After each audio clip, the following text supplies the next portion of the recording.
Good morning twelfth class. बच्चे आज जो टॉपिक हम स्टार्ट करेंगे ये है तो नेक्स्ट यूनिट का बच्चे, लेकिन इसको हम इसी यूनिट में पढ़ेंगे ईएमआई में ही बेटा, क्योंकि ये चीजें उसी से जुड़ी हैं। तो हेडिंग डालो ट्रांसफॉर्मर बेटा, ट्रांसफॉर्मर। ये टॉपिक आपको अल्टरनेटिव करंट में मिलेगा बेटा, लास्ट, बिल्कुल लास्ट, लेकिन मैं इसको ईएमआई में ही करवाता हूँ क्योंकि it based on electromagnetic induction बेटा। तो यहाँ पे ट्रांसफॉर्मर ध्यान से सुनना बेटा, क्या इंपॉर्टेंस है ट्रांसफॉर्मर की। सबसे पहले आप लोगों को ये पता होना चाहिए कि इसकी डेफिनेशन है बेटा, देखो इट इज ए डिवाइस। सारी चीजें समझेंगे बेटा, इससे रिलेटेड सारी जितनी भी चीजें। It is a device which convert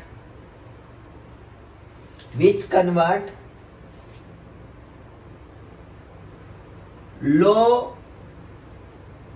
alternating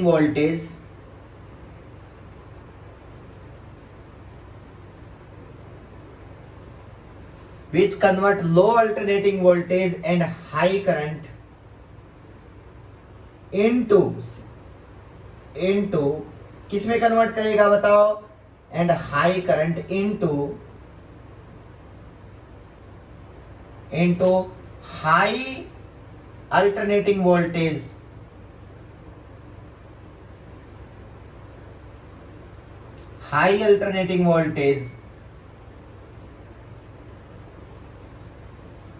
at low current बच्चे।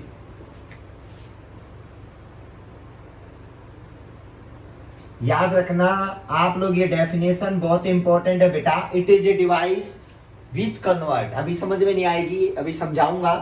It is a device which convert low alternating voltage at high current into high alternating voltage at low current. इसका मतलब क्या हुआ, बड़े इंटरेस्टिंग है बेटा।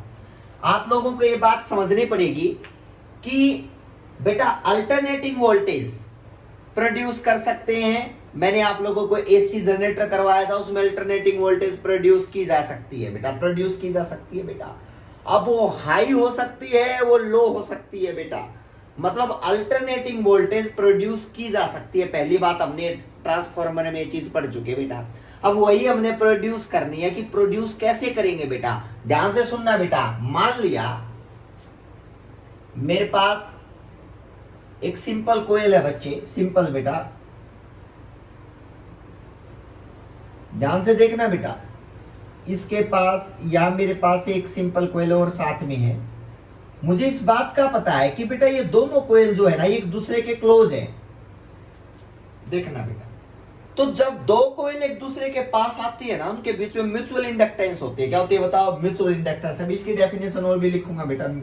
ये दो एरो का मतलब यही होता है कि दोनों कोयल में के बीच में म्यूचुअल इंडक्टेंस होनी है बेटा। अब यहाँ पे इसको बोल दिया प्राइमरी कोयल, इसको बोल देते हैं सेकेंडरी कोयल। ध्यान से सुनना बेटा, इस प्राइमरी कोयल में यहां पे मैं अल्टरनेटिंग वोल्टेज एक बैटरी लगा देता हूं बेटा। ये यहाँ पे ये बैटरी है अल्टरनेटिंग सोर्स बेटा, ये बैटरी का अल्टरनेटिंग सोर्स है, याद रखना अल्टरनेटिंग सोर्स बेटा। अब यहाँ पे क्या है, अल्टरनेटिंग सोर्स बेटा। इसको मैं यहां से कनेक्ट और कर देता हूं, यहां एक रेजिस्टेंस के थ्रू, इसको लोड रेजिस्टेंस बोलते हैं, ए आर एल बेटा। इसके थ्रू मैं आउटपुट नोट करता हूं, एक रीडिंग यहाँ पे। ये सर्किट बना लेना बेटा, ये डिजाइन, ये प्राइमरी कोयल, ये सेकेंडरी। इसके साथ सोर्स जुड़ा है बेटा, इसके साथ कोई सोर्स नहीं है बेटा। अब होगा क्या, आप लोगों को पता है कि अल्टरनेटिंग, अगर मैं यहाँ पे ये कनेक्टिविटी देखो बेटा, ये सोर्स बन गया। अब होगा क्या, यार यार रेजिस्टेंस बेटा, जिसके थ्रू मेरे को क्या चाहिए बताओ, आउटपुट चाहिए बेटा। ये आउटपुट है, ये आउटपुट है, याद रखना। और ये क्या है, इनपुट है यहाँ से बेटा, ये यहाँ से क्या है, ध्यान से सुनना भाई। अब होगा क्या बेटा, मैं इनपुट करंट, ये देखो यहाँ साइन देख लो बेटा, जनरेटर का केस करवाया था, ये साइन क्या है, अल्टरनेटिंग वोल्टेज का बेटा। याद रखना, मैं यहां से अल्टरनेटिंग वोल्टेज देता हूं, और वो अल्टरनेटिंग वोल्टेज क्या करती है बताओ, करंट को चेंज करती है। मतलब इस सर्किट में करंट चेंज होगा बेटा, याद रखना, इस सर्किट में करंट चेंज होगा प्राइमरी कॉइल में बेटा। और हम लोगों ने पता है प्राइमरी कॉइल में अगर करंट चेंज होगा तो सेकेंडरी कॉइल में इंड्यूस्ड ईएमएफ प्रोड्यूस होगी बेटा। याद रखना, ये म्यूचुअल इंडक्टेंस की प्रॉपर्टी होती है बेटा। तो सबसे पहले लिखा, इसका लिखो प्रिंसिपल क्या है बेटा, ये भी स्टेटमेंट अभी लिखवाऊंगा। ये आप लोग पढ़ चुके हो बेटा। करंट तो चेंज होता है प्राइमरी में और इंड्यूस्ड ईएमएफ किस में आती है, सेकेंडरी कॉइल में, ड्यू टू म्यूचुअल इंडक्टेंस बेटा। तो लिख लो it based on the phenomena of, ये मत कहना कि सर वो बता नहीं रखा था, इट बेस्ड फिनोमिना ऑफ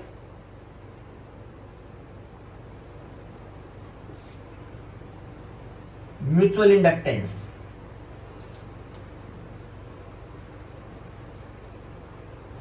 ये प्रिंसिपल आपको पता होना चाहिए बेटा, it based phenomena of mutual inductance.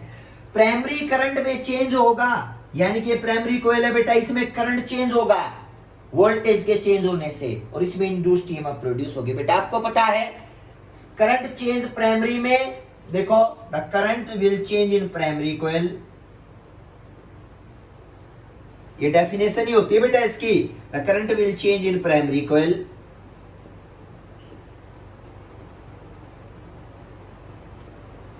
किसकी वजह से, due to alternating input voltage बेटा, alternating input voltage, alternating input voltage इसकी वजह से बेटा। बट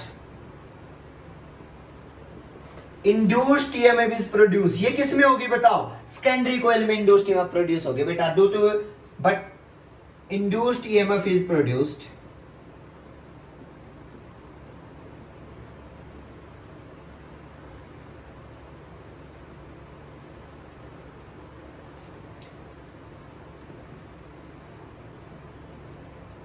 ईएस बोल दिया, वो क्या है बताओ, ईएस। प्राइमरी कॉइल में जो अल्टरनेटिंग इनपुट वोल्टेज है बेटा, उसको मैंने बोल दिया यहाँ पे ईपी, यानी कि प्राइमरी कॉइल में जो इनपुट वोल्टेज दी है बेटा, ये ईपी और ईएस याद रखना, ये ईपी है बेटा, ये क्या है बताओ, ईपी। और इसके क्रॉस दो को जो आएगा आउटपुट के थ्रू, वो क्या आएगा बताओ, ईएस आएगा, ये आउटपुट वोल्टेज ईएस बेटा, ये सेकेंडरी कॉइल के साथ जुड़ी आउटपुट बेटा। अब यहाँ पे क्या है बेटा, जितना जल्दी प्राइमरी वोल्टेज को चेंज करोगे उतना जल्दी secondary voltage in secondary EMF produce होगी बेटा। मतलब प्राइमरी वोल्टेज को बदलने से सेकेंडरी कॉइल में ईएमएफ प्रोड्यूस करवा सकते हैं बेटा बिना किसी प्रॉब्लम के। तो इसका मतलब ये तो इनपुट वोल्टेज, ये क्या है आउटपुट, तो इसका मतलब इनपुट वोल्टेज कौन सी है बताओ, इनपुट वोल्टेज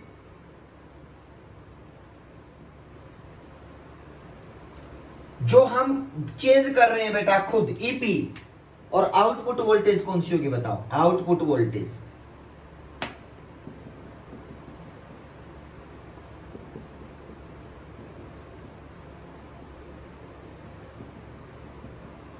यस, अब सुनना बेटा, इनपुट वोल्टेज ईपी चेंज करेंगे, इसमें क्या होगा बताओ, इसमें फ्लक्स चेंज होंगी बेटा, याद रखना। इसमें यहां पे इसमें करंट चेंज हो गई, करंट चेंज होने की वजह से सेकेंडरी कॉइल के अंदर क्या चेंज होंगे, फ्लक्स, और यह इंड्यूस्ड ईएमएफ प्रोड्यूस हो जाएगी। म्यूचुअल इंडक्टेंस में सारी चीज बता चुका हूं, जब दो कॉइल एक दूसरे क्लोज होती हैं बेटा। अब बात आती है, ठीक है सर ईपी और ईएस हमें याद होगा, ये तो हम चेंज करेंगे, हमारे हाथ में है, सोर्स लगाएंगे, या आउटपुट इंड्यूस्ड ईएमएफ हमें मिलेगी, जिसको आउटपुट वोल्टेज बोलते हैं, जो इसके थ्रू हम मेजर कर सकते हैं बेटा, ठीक है। अब बात आती है बेटा, कई बार क्या होता है, यहां मैग्नेटिक फ्लक्स जितने हम चाहते हैं, जितनी फ्लक्स इसमें चेंज होना हम चाहते हैं, ज्यादा से ज्यादा इसमें भी वो चेंज हो जाए बेटा। जितनी फ्लक्स इसमें चेंज होंगी हम चाहते हैं उतनी सेकेंडरी में चेंज हो जाए बेटा।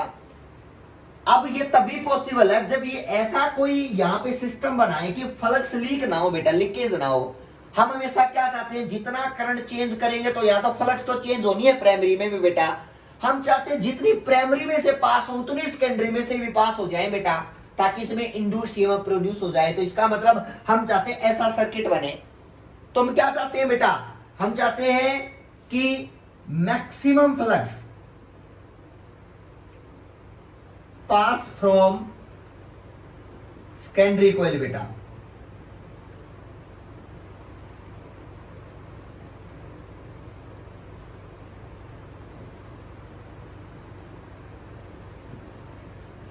It is only possible when, कब होगा बेटा, ये ऐसे पॉसिबल नहीं, ओपन में पॉसिबल नहीं है बेटा। फ्लक्स की लीकेज, जितनी फ्लक्स इसमें से पास होंगे ना, बिल्कुल भी इससे नहीं होंगी, कम होंगी बेटा। मतलब फ्लक्स क्या होगी बताओ, कि वेस्ट चले जाएंगे। तो इसका मतलब फ्लक्स चेंज इसमें पॉसिबल है नहीं होगा उतना जितना इसमें होगा, क्योंकि इसके साथ तो डायरेक्ट सोर्स जुड़ा है, जो फ्लक्स को बदलेगा। अब इसके साथ तो कोई सोर्स है नहीं, ये तो जितनी इसमें से चेंज होती है हम मानते हैं उतनी भी इसमें से चेंज हो जाए, और इसमें से फ्लक्स चेंज हो गई तो इस कॉइल में क्या प्रोड्यूस हो जाएगा बताओ, इंड्यूस्ड ईएमएफ यानी कि ईएस प्रोड्यूस हो सकता है बेटा। अब बात करते हैं maximum flux pass from secondary coil, it is only possible when there is no leakage of flux बेटा, देयर इज नो लीकेज। ये सबसे बड़ी प्रॉब्लम आएगी बेटा मेरे सामने।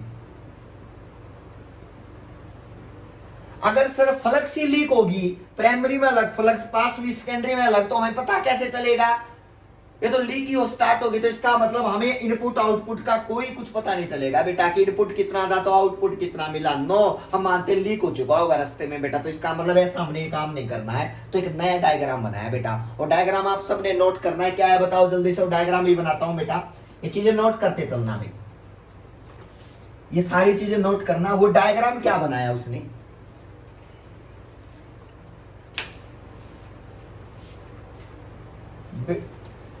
सुनना बेटा,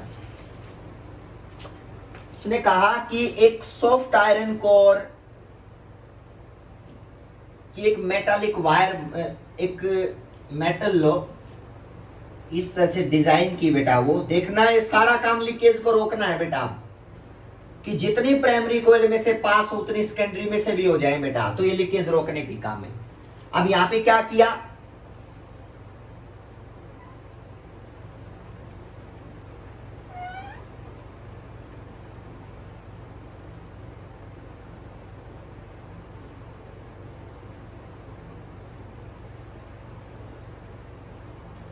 देखना बेटा, आप बनाओ इसको आराम से, ये लीकेज रोकने का पार्ट है।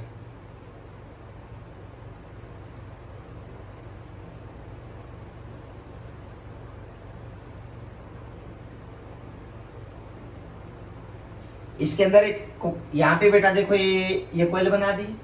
अब क्या है, सेम यहां पे बेटा ऐसे ही बनाओ।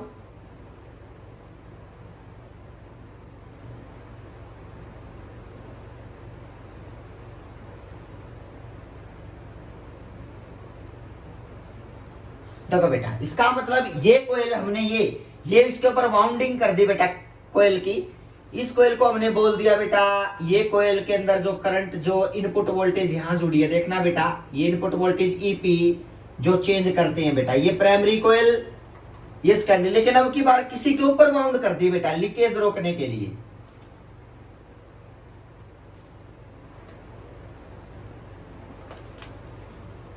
या output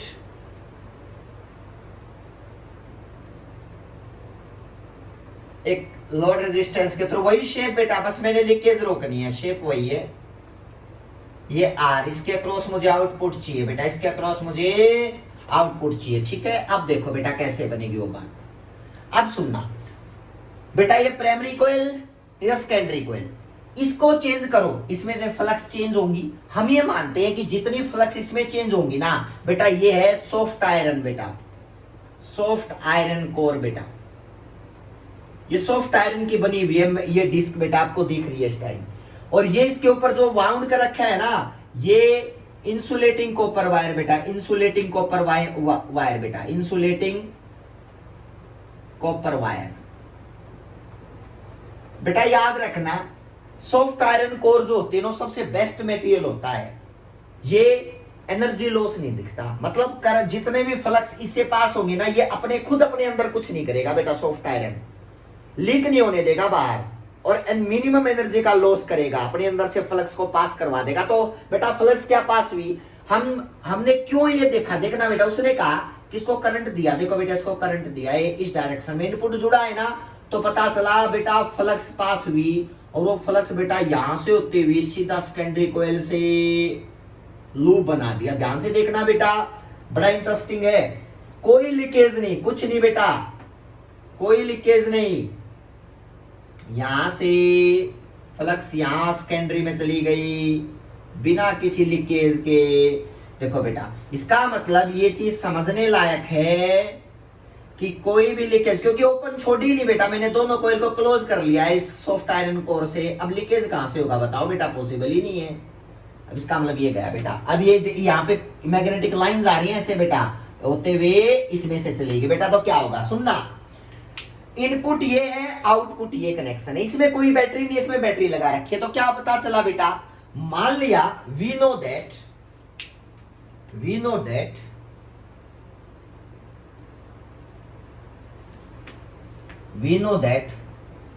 there is no leakage between, किसके बीच में बताओ, बिटवीन प्राइमरी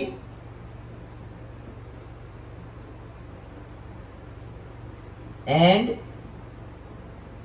सेकेंडरी कोयल। कोई लीकेज नहीं है बेटा, प्राइमरी से गया डायरेक्ट सारी सेकेंडरी में पहुंच गई बेटा, जितनी इसमें बढ़ेंगी उतनी सेकेंडरी में चली जाएंगी, कोई लीकेज नहीं है। और ये कैसे बढ़ेंगी, ये अल्टरनेटिंग करंट लगा रखा है, अल्टरनेटिंग सोर्स बेटा, ये फ्लक्स यहां क्या करेगा, फ्लक्स बढ़ाएगा, उतनी होते हुए इसमें से चली जाएंगी उतनी। तो इसका मतलब there is no leakage between, so flux change between primary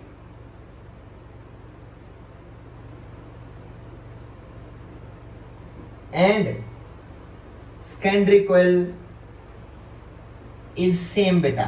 याद रखना, जितनी प्राइमरी में बदल दूंगा उतनी सेकेंडरी में बेटा चेंज होगी, क्योंकि कोई लीकेज नहीं है बेटा। ठीक है, ऐसे जाते हुए ऐसे लूप बनाते रहेंगे मैग्नेटिक लाइंस बेटा। अब बात करते हैं, ठीक है सर, सेम तो मैं लिख सकता हूं d∅p/dt is equal to d∅s/dt। इन दोनों को एक ही नाम दे देता हूं, इज कॉल्ड d∅/dt बेटा, अलग अलग मत बोलना इन दोनों को, फ्लक्स चेंज इक्वल होंगी। अब देखो, हमें पता है कि बेटा प्राइमरी कोयल अगर यहाँ पे ईपी की वैल्यू चाहिए तो पता है ईपी कितना होगा, इनपुट वोल्टेज ईपी होगा बेटा। हमें पता है ई जो होता है ना वो क्या होता है, फैराडे ने बताया था, लिखो, अकॉर्डिंग टू फैराडे लॉ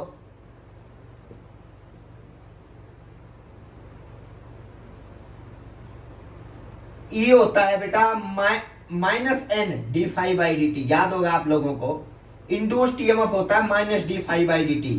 अब ये फॉर्मूला प्राइमरी पे लगा के देखो बेटा, प्राइमरी कोयल के मान लिया बेटा नंबर ऑफ टर्न्स, इस कोयल के नंबर ऑफ टर्न्स np बेटा, और सेकेंडरी कोयल के कितने टर्न्स है ns बेटा। लिखते चलो ये चार्ज, लिखो बेटा, if np is number of turns, मान लिया बेटा दोनों इक्वल नहीं है इन प्राइमरी कोयल,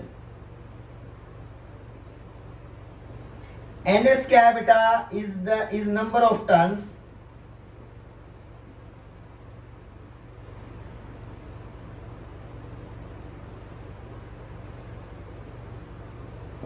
सेकेंडरी कोयल। क्लियर है बेटा। अब देखो ईपी क्या होगा, ईपी, अब मुझे ईपी चाहिए तो ईपी क्या होगा, -np इंटू d∅/dt, d∅p/dt लिखो चाहे फाई बेटा, क्योंकि दोनों इक्वल ही होंगे बेटा। तो equation number 1, primary induced EMF जो यहाँ पे प्रोड्यूस होगी वो इंड्यूस्ड ईएमएफ उतनी होगी बेटा जितनी इनपुट वोल्टेज है। तो इसका मतलब EP is equal to np into d∅/dt बेटा। अब बात करते हैं आउटपुट की, ES कितना बनेगा, ES बनेगा -ns इंटू d∅/dt। ध्यान से देखना बेटा, दैट इज इक्वेशन नंबर 2। ये आउटपुट वोल्टेज मिली बेटा। अगर कोई फ्लक्स का लीकेज नहीं, उतना ही फ्लक्स इसमें से चेंज हो रहा है बेटा, तो ns नंबर ऑफ टर्न्स अलग है ना, तो ns इंटू d∅/dt, इन दोनों को आपस में डिवाइड कर दो। देखना बेटा, जब इन दोनों को डिवाइड करेंगे तो क्या सिचुएशन निकल के आएगी बेटा, जब इन दोनों को डिवाइड करेंगे तो जो इंपॉर्टेंट रिजल्ट निकल के आया वो ये बेटा, EP by dividing equation 1 and 2 बेटा।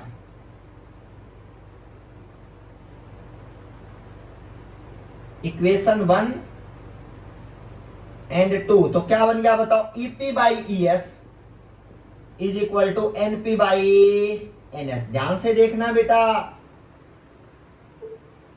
इसका मतलब ये है कि ये दोनों बेटा देखो, अगर मुझे ES निकालना है तो ES निकालना है आउटपुट वोल्टेज, इनपुट तो पता है ना, आउटपुट वोल्टेज निकालना है ES, तो क्या होगा बताओ, ES आएगा बेटा EP, इनपुट कितनी वोल्टेज दे रहे हैं, मल्टीप्लाई NS अपॉन NP। ध्यान से सुनना बेटा, ये मेथड होता आउटपुट वोल्टेज निकालने का, आउटपुट वोल्टेज ट्रांसफार्मर के थ्रू।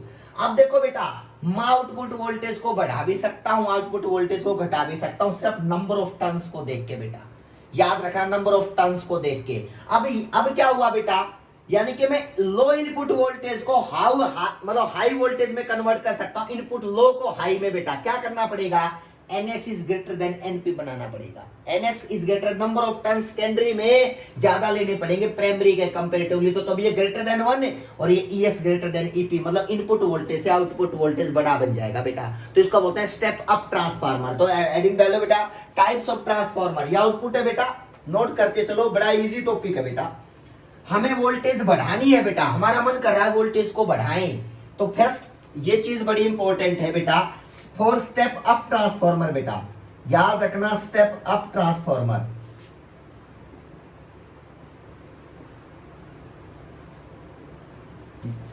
क्या होना चाहिए बताओ, इस ट्रांसफार्मर के लिए आउटपुट वोल्टेज हमेशा बड़ी होगी, मतलब ये वोल्टेज को बढ़ाएगा। इनपुट वोल्टेज बेटा ES ग्रेटर देन EP होना चाहिए बेटा। ये कब पॉसिबल है? It is possible only when, it is possible only when step up transformer है बेटा, टाइप्स ऑफ ट्रांसफार्मर में स्टेप अप बेटा, तो it is possible when NS becomes greater than NP, मतलब सेकेंडरी कोयल के टर्न्स प्राइमरी से ज्यादा हो जाए बेटा, NS ग्रेटर देन NP, तो आउटपुट वोल्टेज इनपुट से ज्यादा मिलेगी हमें बेटा। ES क्या बन जाएगा बताओ, ES ग्रेटर देन EP बेटा। ये आप लोगों ने याद रखना है। डायग्राम बनाओगे तो डायग्राम सिंपल है, अगर ये प्राइमरी है तो बेटा ये केस किसका बनेगा बताओ, ये सेकेंडरी बनना चाहिए, इसको बोलते हैं, ये आउटपुट बेटा यहां मिल गई मेरे को ES। तो इसका मतलब ये कह सकता हूं ना मैं कि ये जो डायग्राम है ये NP और ये क्या है बताओ NS, ये कौन सा ट्रांसफार्मर, इसमें टर्न्स क्या है ज्यादा, तो ये ट्रांसफार्मर स्टेप अप है बेटा, इसमें टर्न्स बढ़ाने पड़ेंगे, NS ग्रेटर देन NP करना पड़ेगा, तब जाके रिजल्ट आ सकता है बेटा। स्टेप अप ट्रांसफार्मर जो लो इनपुट वोल्टेज को हाई आउटपुट में कन्वर्ट करता है, तो स्टेप अप ट्रांसफार्मर वही यूज करेंगे बेटा। क्लियर है बेटा? अब सुनते हैं next, step down. Step down transformer क्या होता है बेटा? Step down transformer, step down, दो टाइप के ट्रांसफार्मर होते हैं बेटा, स्टेप डाउन ट्रांसफार्मर बनेगा कब बच्चे सुनना, जब ES लेस देन EP, मतलब इनपुट वोल्टेज ज्यादा और आउटपुट कम मिले बेटा, आउटपुट वोल्टेज कम मिले, तो इसका मतलब ये पॉसिबल ओनली इसमें होना चाहिए ES इज लेस देन क्या है बताओ EP। ये कब पॉसिबल होगा? जब number of turns secondary coil के कम कर देंगे और प्राइमरी के नंबर ऑफ टर्न्स क्या हो जाएंगे बताओ, बढ़ जाएंगे, तो ऐसा फिनोमेना पॉसिबल है। देखना बेटा, टर्न्स पे आप लोगों ने अब तक कोई भी चीज देखी नहीं होगी, लेकिन टर्न्स आप लोगों ने याद रखनी है बेटा। अब सुनना, यहां पे क्या बनेगा, ES is greater than, only possible when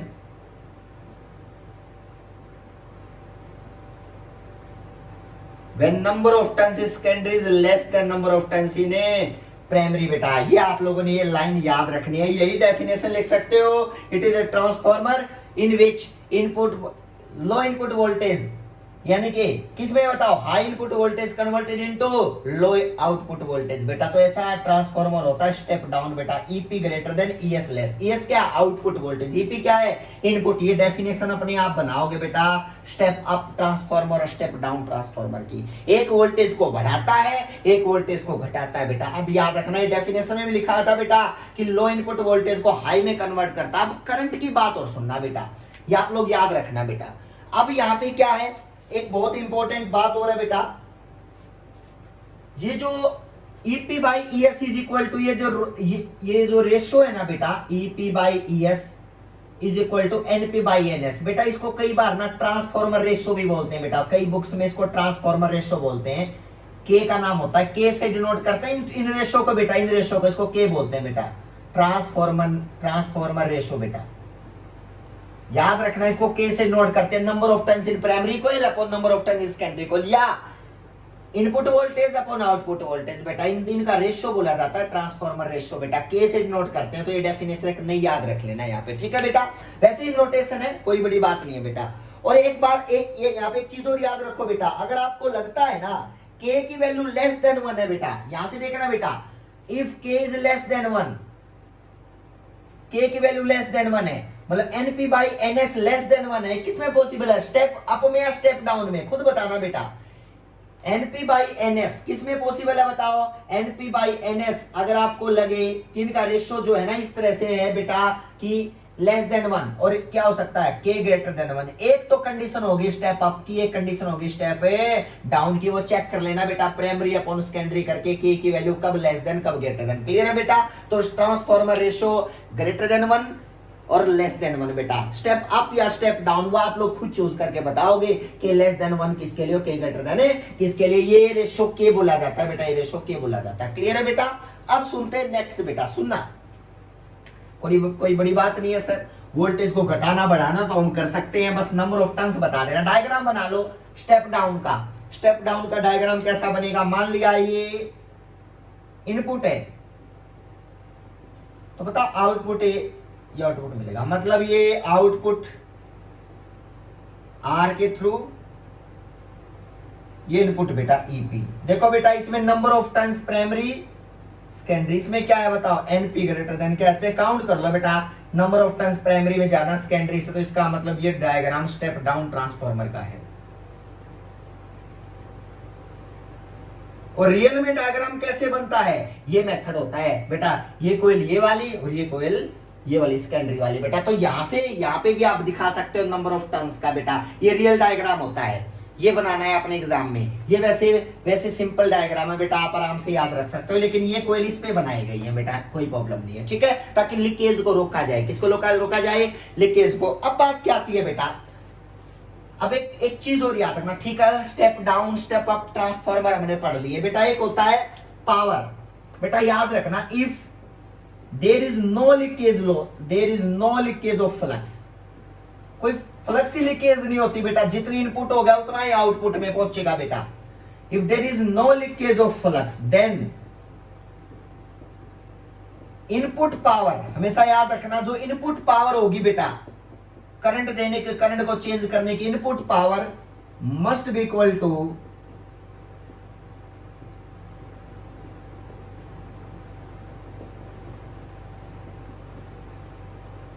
output power. यानी कि जो इनपुट पावर होगी, और पावर का फॉर्मूला सुना आपने, P is equal to V I, P is equal to V I. अब सुनो, इसको इंप्लीमेंट करके देखते हैं बेटा। प्राइमरी पावर इक्वल रहेंगी बेटा, अगर लीकेज नहीं है तो जितनी पावर इनपुट को दोगी उतनी पावर आउटपुट में मिलेंगी बेटा। लीकेज नहीं है तो फ्लक्स का, तो क्या बनेगा बताओ, इनपुट पावर आइडियल केस है वैसे तो ये बेटा आउटपुट पावर की इक्वल होती है बेटा। अब बात करते हैं, मान लिया बेटा प्राइमरी कॉइल में इसमें करंट आईपी मूव करता है और इसमें करंट आईएस मूव कर रहा है बेटा। मान लिया करंट अलग अलग है बेटा प्राइमरी कॉइल सेकेंडरी कॉइल की, क्यों क्या है बताओ, वोल्टेज अलग अलग है ईपी और ईएस बेटा, तो इसमें करंट मूव करेगा आईएस और इसमें मान लिया आईपी बेटा। तो बताओ P is equal to V I, तो बताओ इनपुट पावर किसकी इक्वल होगी बताओ, input power P input is equal to V की जगह ईपी इनपुट वोल्टेज मल्टीप्लाई इसमें कितना करंट जा रहा है इस कॉइल में, मान लिया आईपी, तो बेटा ये होगी इनपुट पावर। जो सर्किट के अंदर यूज करते हैं करंट को, इतना करंट यानी कि जो एनर्जी यूज करते हैं इस करंट को मूव करवाने में, उसकी पावर बोले जाते हैं per unit time, energy per unit time is called power बेटा। तो इतनी पावर यूज करनी पड़ी इस करंट को मूव करवाने में, ईपी बाई आईपी बेटा। अब ये आउटपुट पावर यानी कि फाइनल क्या होगा बताओ, आउटपुट क्या होगा बताओ, ईएस मल्टीप्लाई आईएस, दोनों इक्वल रख दो बेटा। No power loss, no power loss तो क्या होगा बताओ, EP IP is equal to ES IS. तो क्या बन गया बताओ, ईपी बाई ईएस, इस इक्वेशन से देखना बेटा, EP by ES is equal to IP by IS. क्या समझे इससे, सॉरी आईएस बाई आईपी। अब देखो एनपी बाई एनएस भी था बेटा, ये रेशो सभी याद रखेंगे। EP by S is equal to NP by NS तो हमने पढ़ लिया था अभी, लेकिन ये करंट के साथ रिलेशन आ गया IS by IP, IS by IP, मतलब आउटपुट पावर और करंट इनवर्सली है। अगर आउटपुट पावर को बढ़ा दोगे ना तो इस सर्किट में करंट कम हो जाएगा। ध्यान से देखना बेटा, बड़ा इंटरेस्टिंग है। अगर आउटपुट वोल्टेज को बढ़ा दोगे, बढ़ाना चाह रहे हैं ईएस ग्रेटर देन ईपी, तो इसमें करंट कम हो जाएगा। ओम्स लॉ नहीं मानता बेटा ये बात है, कहीं ओम्स लॉ चलो V इक्वल टू RI होता है, नो, ओम्स लॉ तो बेटा रेजिस्टेंस के लिए वैलिड है ओनली, इंडक्टर के लिए वैलिड नहीं है, इस कोयल के लिए वैलिड नहीं है। तो ओम्स लॉ कहीं सोचो सर वोल्टेज बढ़ेगी तो करंट बढ़ेगा, नो, वो सिर्फ रेजिस्टेंस के लिए होता है, लिमिट यानी कि ओम्स लॉ होता ही सिर्फ रेजिस्टेंस के लिए है। तो यहाँ पे बेटा इंडक्टर की बात करें, इंडक्टेंस की बात कर रहे हैं, या ओम्स लॉ का कोई रिलेशन नहीं है कहीं भी बेटा। तो अब इसका मतलब क्या हुआ, NP बाई, यानी कि इस रेशो से क्या समझे बेटा, बड़ा इंटरेस्टिंग है कि अगर इंड्यूस्ड ईएमएफ बढ़ी, आउटपुट वोल्टेज बढ़ी ना बेटा सर्किट में, तो उस सर्किट का करंट घट जाएगा बेटा, याद रखना है बात। इसका मतलब अगर करंट बढ़ाना है तो इस आउटपुट वोल्टेज को कम करना पड़ेगा, मतलब यहां इंड्यूस्ड ईएमएफ की वैल्यू कम आएगी तभी करंट बढ़ पाएगा। तो इसका मतलब इंड्यूस्ड करंट और वोल्टेज आपस में रिलेशन क्रिएट करती है बेटा,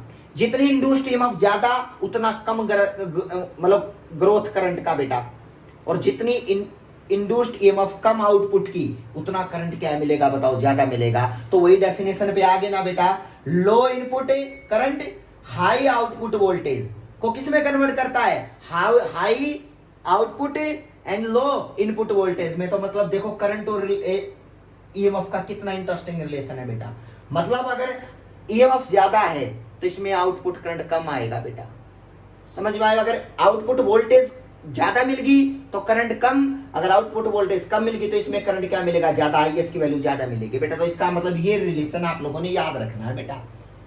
अब ये यूनिवर्सली आईपी, इन सब को ये ट्रांसफॉर्मर रेशियो बेटा, इसको भी के से नोट कर देते हैं, दैट इज इक्वल टू के, इन सब को ट्रांसफॉर्मर रेशियो बोल सकते हैं बेटा, के से नोट करते हैं। ES EP by ES is equal to IS by IP is equal to IS क्या है, करंट इन सेकेंडरी कोयल, इस कोयल में बेटा। IP क्या है, करंट इन प्राइमरी कोयल, लिख लो बेटा अगर प्रॉब्लम है तो। IP है current in secondary primary coil बच्चे, करंट इन प्राइमरी कोयल, और IS होता है करंट इन सेकेंडरी कोयल बच्चे।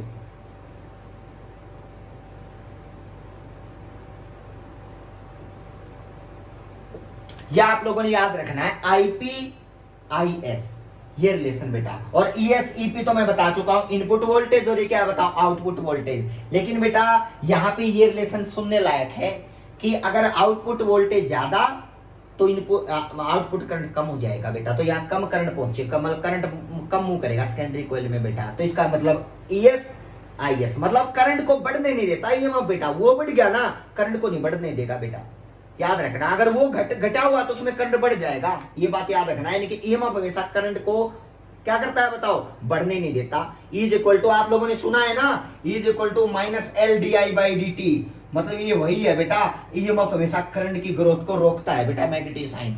इसका मतलब कहां से बढ़ेगा, बढ़ने नहीं देगा। ये बढ़ गया बेटा तो ये घट जाएगा, ये घट गया तो ये बढ़ जाएगा उसके सर्किट में बेटा। ये रेशियो आप लोग याद रखोगे बेटा, क्लियर है। अब ठीक है, यहां तक आप लोगों को एक होता है बेटा एफिशिएंसी, क्या होती है एफिशिएंसी ट्रांसफॉर्मर की, output power upon input power का रेशियो को बोलते हैं एफिशिएंसी ऑफ ट्रांसफॉर्मर। तो लिखो बेटा क्या होती है एफिशिएंसी, चेक करते हैं ट्रांसफॉर्मर की, तो होती है ratio of output power upon input power बेटा। अगर मैं कहूं आपसे कि आउटपुट पावर क्या थी, ES/IS बेटा, V is equal to RI EP/IP बेटा, इसके रेशियो को हम बोलते हैं आइडियल ट्रांसफॉर्मर की कंडीशन वही होती है बेटा। अगर n की वैल्यू 1 है ना तो समझ जाना आइडियल ट्रांसफॉर्मर है, वैसे होता नहीं है ऐसा केस बेटा। मोस्टली जो होता है ना, मोस्टली n की वैल्यू लेस देन 1 मिलती है बेटा, याद रखना। अगर ES/IS इसको जनरली केस है, जो आइडियल केस ही पढ़ाया था मैंने बेटा, कि अगर ऐसा है तो इनपुट पावर, क्योंकि लीक होने से रहती नहीं है फ्लक्स, तो इसका मतलब पावर जितनी इनपुट में देंगे उतनी आउटपुट तक नहीं पहुंच पाती बेटा। कुछ फ्लक्स तो लीक होने से रहती नहीं है बेटा, लेकिन हम ये मानते हैं बिल्कुल भी नहीं होती बेटा, क्योंकि ये इस सॉफ्ट आयरन कोर लगाने के बाद सारी यहां से निकल के यहां पहुंच रही है बेटा, ये आप लोग समझते हैं, कर सकते हो, कोई कंफ्यूजन नहीं है। ये ट्रांसफॉर्मर है हमारा बेटा। अब transformer step up step down दो टाइप के होते हैं, डेफिनेशन आपको पता चल गई, और वो डेफिनेशन को हमने रियल प्रैक्टिकल में भी बता दिया कि इस तरह का होता है बेटा। या लिख लो बेटा, for high output voltage current will be less